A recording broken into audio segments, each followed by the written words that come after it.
And he says, I really have no real formal training in finance, accounting, marketing. He says, I kind of can spell it maybe, but I really have no training in that. And he says, you look like you have a pretty good grasp of that stuff because you wouldn't be here without that. So I'd like to ask you a question. Sure. He drives away. A week later, calls me up, asks me some basic business questions.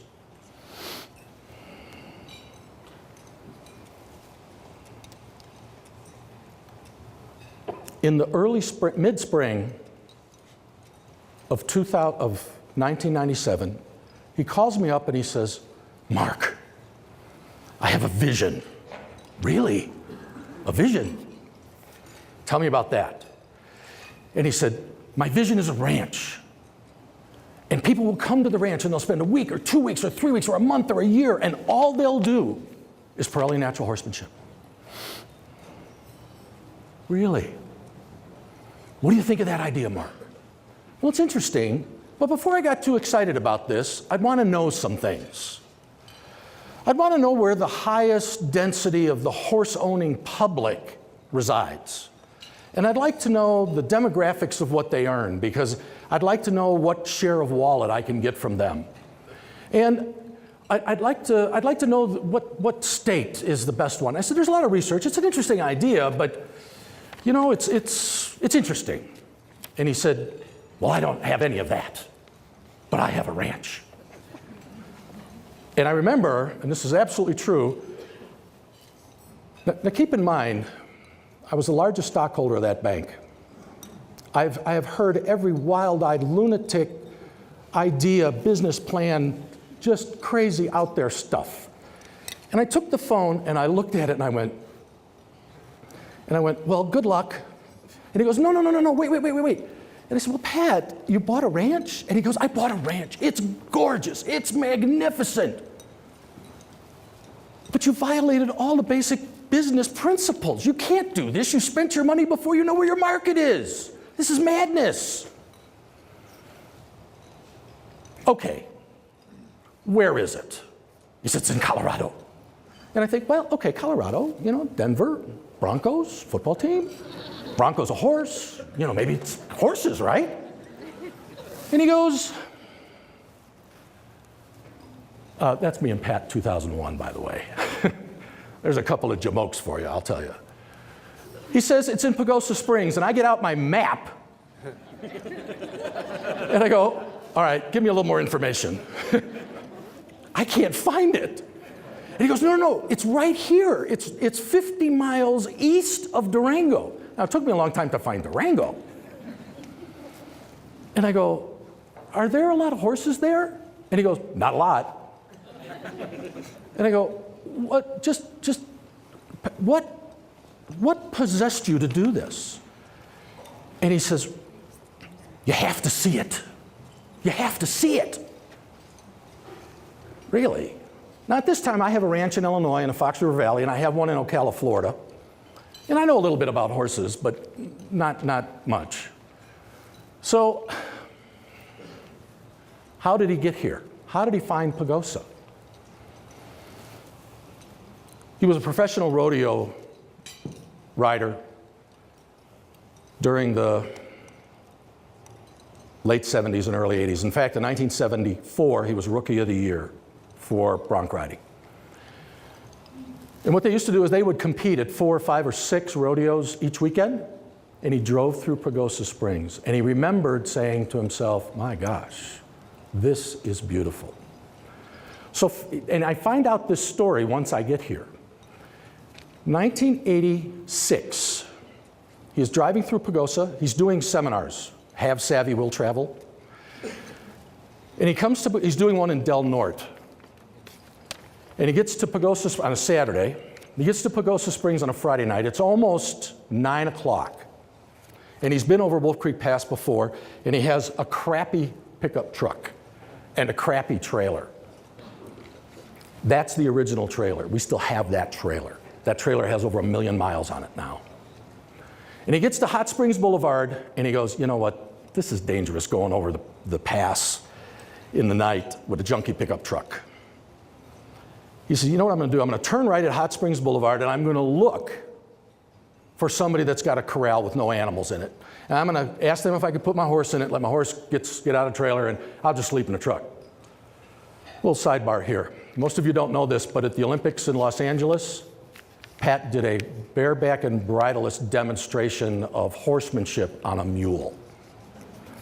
Pat started the American Mule Association and actually wrote his first book in 1978, How to Train Your Mule.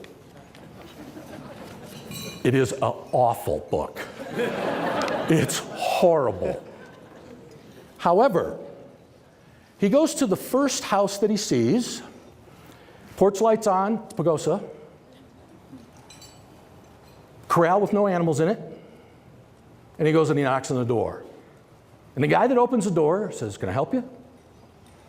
And he says, "Hi, I'm Pat Parelli. I'm going to do a seminar tomorrow over in Del Norte, and I don't want to go over the pass in the middle of the night, and I'd like to know if I could put my horse in your corral." He said, "I'm just going to sleep in my truck." And he said, "That's okay with you." And the guy looks at him, and this big smile comes on his face. And he goes, "Are you the Pat Parelli?" This is a true story. "Are you the Pat Parelli who wrote the How to Train Your Mule book?" "Yes, I am." He said, "Well, you put your horse in my corral. You come in my house. I'm going to introduce you to my wife and my kids." He said, "Because you're famous."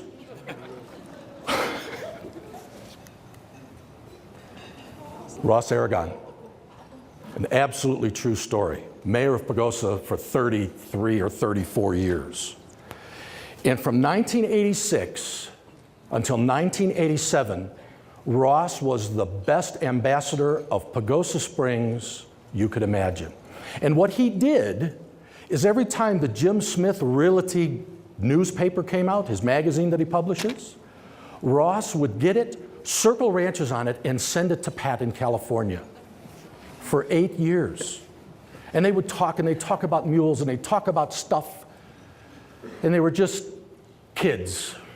Kids with a common pleasure.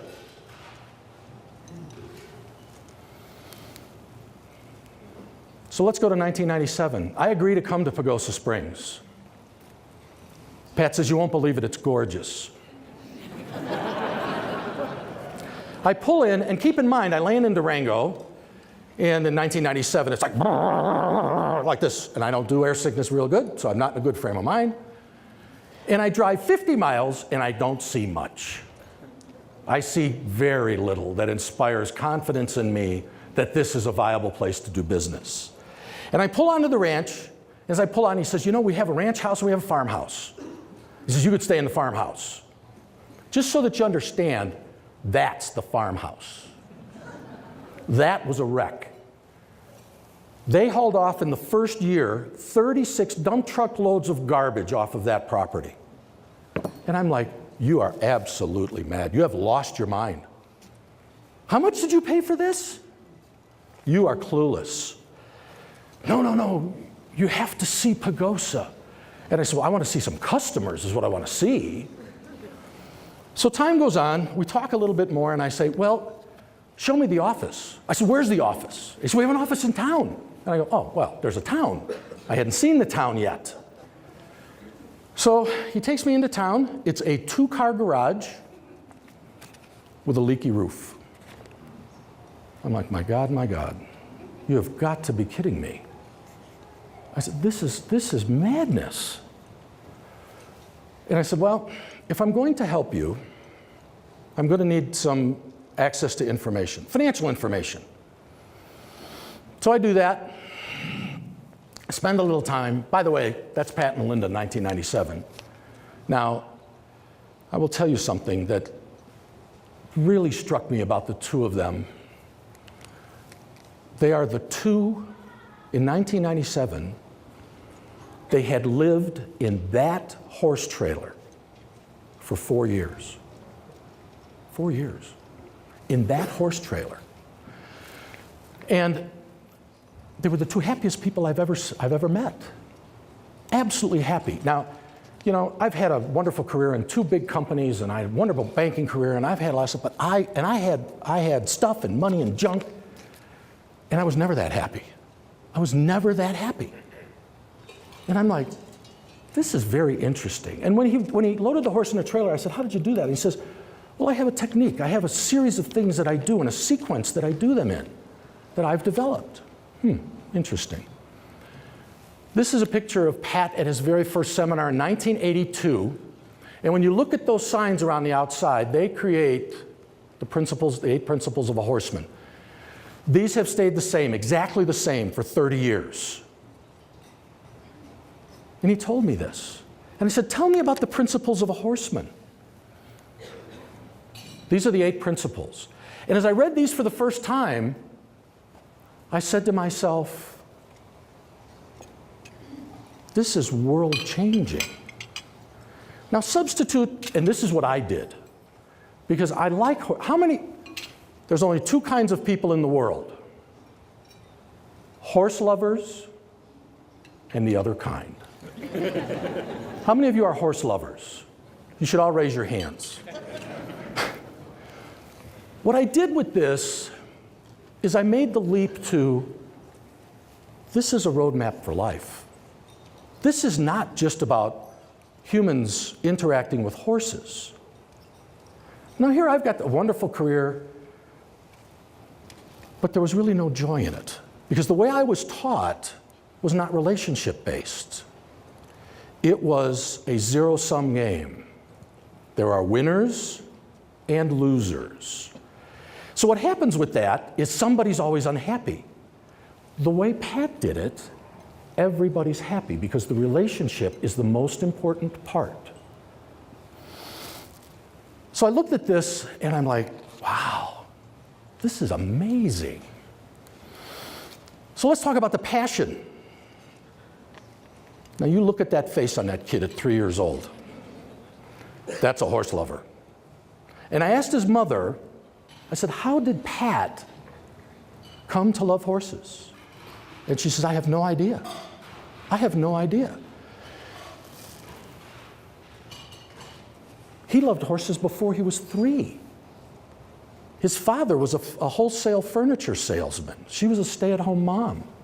He was Golden Gloves his dad's Golden Gloves champion of New York City. There's no horsemanship in there. How did this happen? We talk about being ready to shake hands with an opportunity every day, every time. But that's the passion of Pat. When Pat was on tour, these were the wonderful accommodations of a professional rodeo rider. Let's fast forward to 1989. Pat does his stuff in California at the Olympics. A physician, a veterinarian in the audience sees Pat do his demonstration. Is Dr. R.M. Miller. And Dr. Miller is absolutely impressed with Pat's ability to get the horse to trust him enough to do whatever Pat wanted. And he says to Pat, you know what, you're kind of trying to make this business here and traveling around and doing these little seminars and so on and so on and so on. And he said, would you like to come to Australia with me? Pat goes, I've never been to Australia. He says, come with me, we'll set up some seminars, 1989. And he goes, the guy on the left is Bob Burke.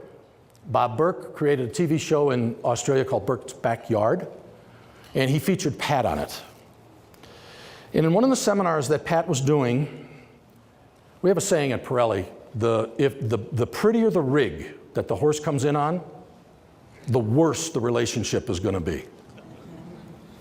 It's just an observation.